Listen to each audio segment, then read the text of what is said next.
Hola, ¿qué tal? Mi nombre es Paulina Araiza, me da mucho gusto de estar nuevamente con ustedes y el día de hoy en este tutorial les voy a mostrar cómo realizar sus mezclas para un paisaje, una fórmula llamada fórmula de atmósfera interpuesta en la cual vamos a conocer la función de cada color, así que sin más y después de una larga espera, vamos a verlo.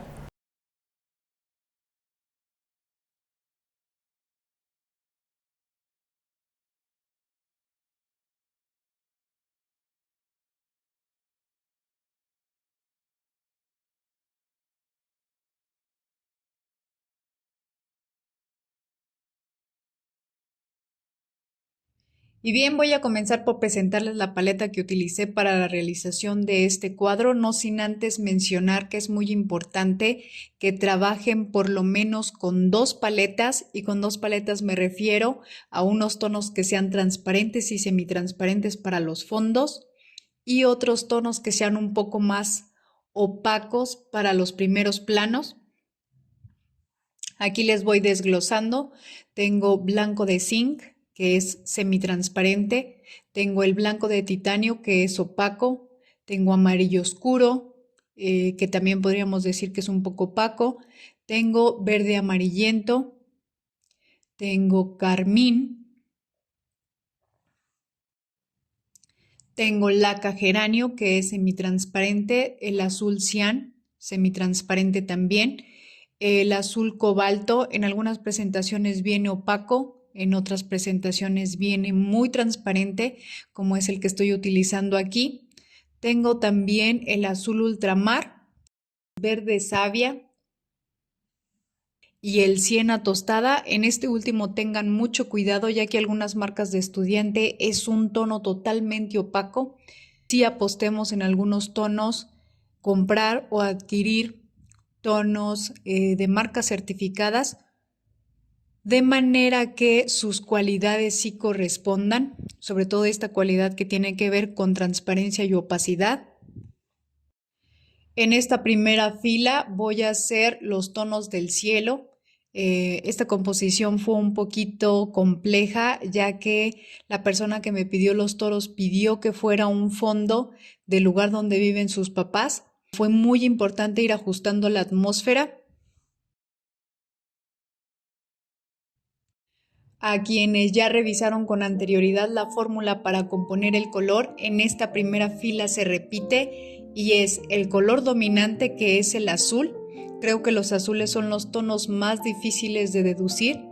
Esto por sus matices. Podemos ver aquí en la primera parte en los claros, cuyos matices son más fríos, y que es el azul cian. Es como si tuvieran un poco de verde. Tenemos luego el azul cobalto. Este es el azul azul. Podría decir que es el azul del cielo por excelencia, aunque finalmente vamos a encontrar los otros matices y estaría muy padre que supiéramos identificarlos. Y por último, estamos utilizando el azul ultramar para aquellos tonos azulados que se hacen un poco violetas. Les digo, en su mayoría estos son tonos transparentes y semitransparentes. Otro de los elementos de la fórmula para componer el color es el color complementario. Es el siena que tengo aquí en mi lado superior derecho y que va a matizar, por así decirlo, matar un poquito el color de los azules, de manera que el aspecto de todos estos tonos sean más realistas. En esta foto vemos que hay unas partes un poco nubladas, pues el color complementario, recuerden que al mezclarse dos complementarios genera un gris neutro y nos va a dar esa sensación no solamente de nublado, sino también en algunas ocasiones de sombra, o por ejemplo en la parte superior de los cielos generar esa sensación un poquito más oscura o saturada de color. En este caso Y correspondiendo a la fórmula para componer el color, el mediático, son los mismos matices que tienen los azules, como ya lo mencioné, ese matiz verdoso en el cian y este matiz rojizo en el ultramar. Y el blanco que finalmente solo va a aclarar mis azules. Nuevamente aquí 7 valores, que es en lo que insisto demasiado cuando hacemos nuestras mezclas. No quiere decir que solamente vayamos a utilizar estos, sino que podemos ir haciendo submezclas y es garantía que cuando tenemos estos 7 o 9 valores vamos a generar volumen. Y recuerden que las nubes de alguna manera también, aunque son gases, tienen volumen. Aquí pueden observar también cómo está presente la polaridad, es decir, las luces son un poco más frías, aunque el azul por ende ya es frío, pero tiene ese matiz verdoso y hacia la parte derecha donde se va oscureciendo el azul es un poquito más violeta, que quiere decir que se encalidecen los tonos.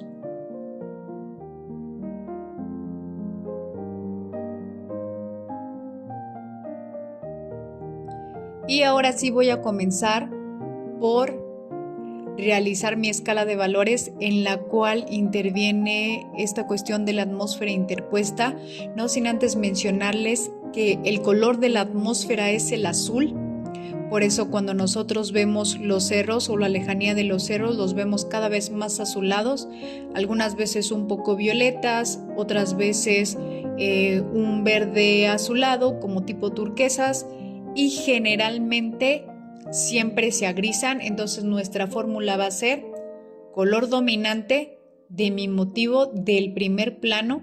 En este caso voy a hacer el estudio de un poco los arbustos que hay por ahí, los nopales, y también voy a hacer el estudio de las piedras. Voy a comenzar por aplicar la fórmula para componer el color, tener esos colores de los primeros planos,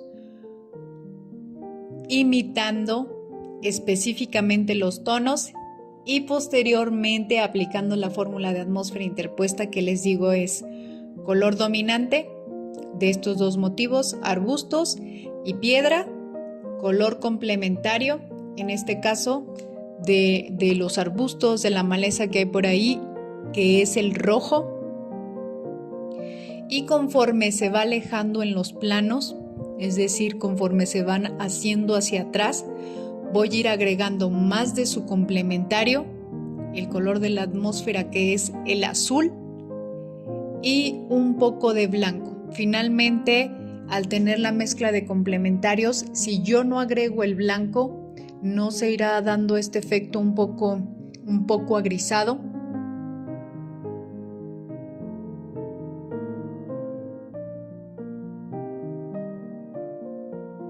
Saber exactamente qué vamos a poner en la mezcla pues de alguna manera nos ayuda, pero muchas veces nos encontramos con la dificultad de qué tanta cantidad. Entonces yo les recomiendo ir poniendo solo un poco e ir checando sus mezclas de manera gradual, como lo pueden ver aquí en esta muestra.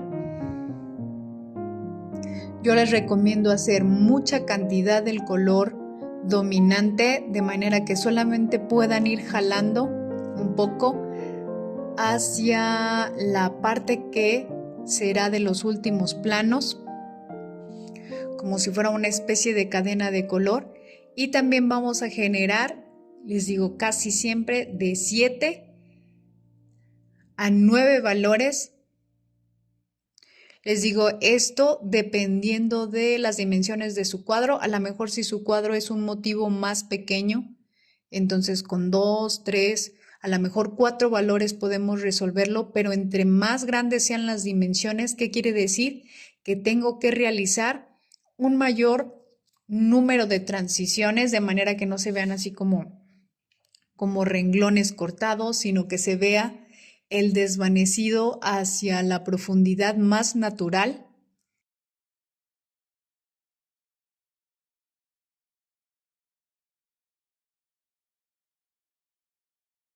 Para este cuadro utilicé en su mayoría pinceles lengua de gato. Me gusta mucho que esfuman a la par que vamos pintando. En los primeros planos pueden ver también cómo los colores son más saturados.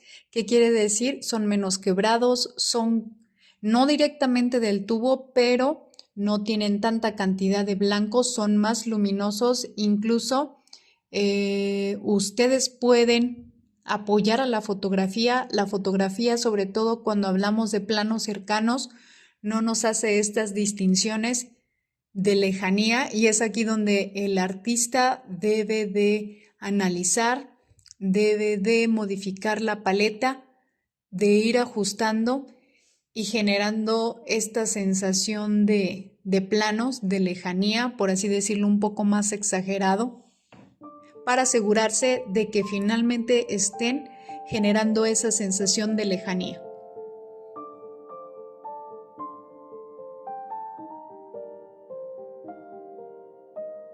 Pueden ver aquí cómo tenemos 9 valores,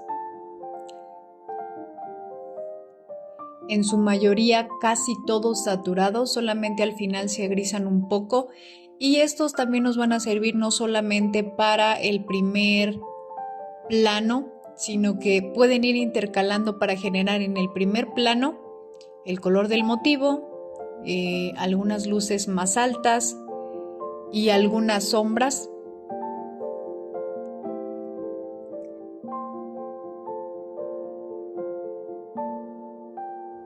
Y ya casi para concluir, si quisiéramos nosotros hacer como tips de cómo generar la lejanía, tip número 1, saber que el color de la atmósfera es azul, por lo tanto aquello que está más lejos siempre va a tener de este tono.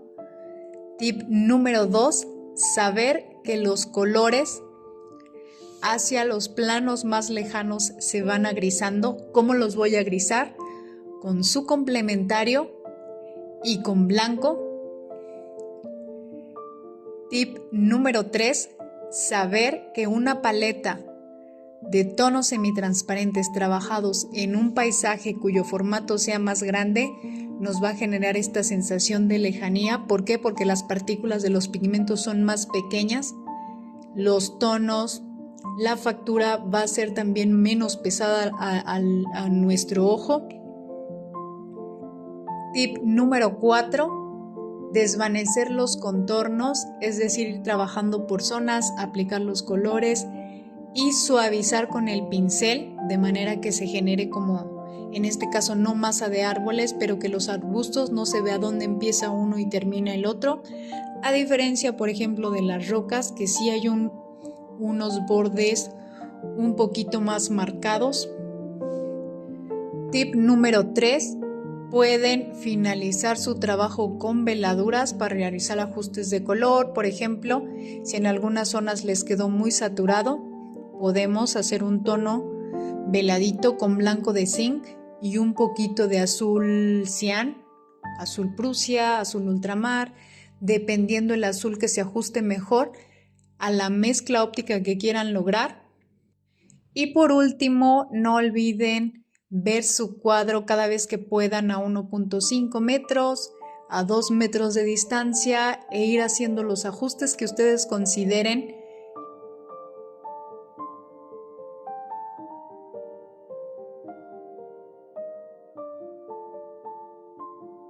Aquí pueden ver cómo los tonos se tornaron un poco violetas, esto porque así nos lo pide la composición. Y en esta siguiente fila, hacia la parte inferior, pueden ver también cómo voy a ir agregando un poco de blanco a cada uno de los tonos. En la fila anterior apliqué, les repito, la fórmula para componer el color, que es color dominante el verde, color complementario el rojo y el color azul, que es el color de las sombras y que también en esta ocasión se convierte en el color de la atmósfera interpuesta. En esta siguiente fila, en la parte inferior, otro de los elementos o de los tonos del color de la atmósfera interpuesta es el blanco. Recuerden, el blanco de zinc, porque lo que yo quiero es generar esa profundidad.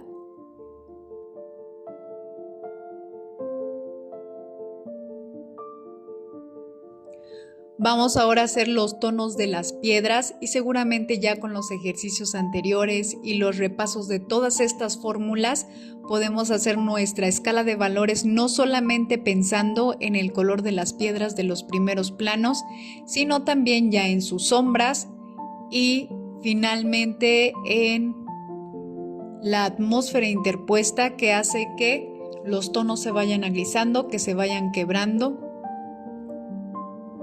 En esta ocasión el tono dominante se lo lleva el siena tostada, es como un tono piel.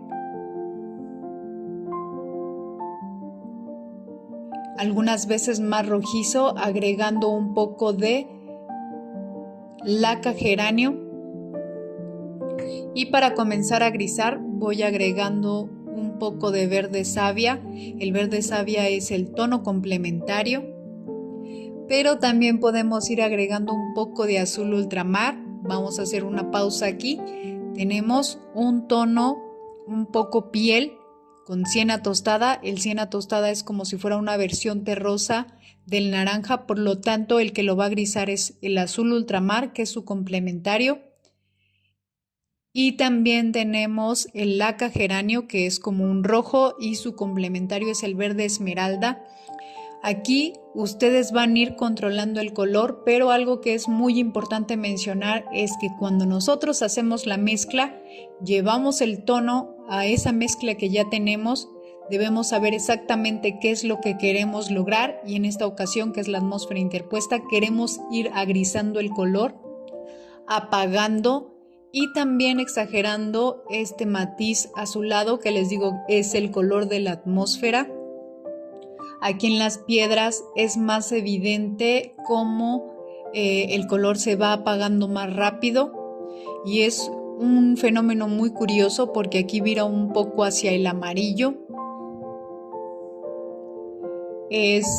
Aunque también podríamos decir que se neutraliza, llega a un punto en el que es como un café, podemos ver ahí algunos marrones muy claritos y finalmente al agregar un poco más de azul ultramar, ahora sí se agrisa completamente, es un gris neutro. Prácticamente este ejercicio es un resumen general de las fórmulas para componer el color, que son fórmula para componer el color, fórmula para componer las sombras y fórmula de atmósfera interpuesta, que finalmente se desglosan en una sola fórmula que es color dominante, color complementario que es el que agrisa, color azul que es el color de las sombras y que también es el color de atmósfera interpuesta y el color blanco. Estos dos últimos, recuerden, de preferencia deben ser transparentes siempre y cuando correspondan al matiz que estamos buscando. Estoy trabajando con la barniceta 2, que es la que corresponde a capa de color, y también es importante que a la hora de ir aplicando sus tonos también los conecten mucho más, sobre todo en los planos más alejados, en los que como parte de generar esta sensación de atmósfera interpuesta y de lejanía se pierden un poco los contornos.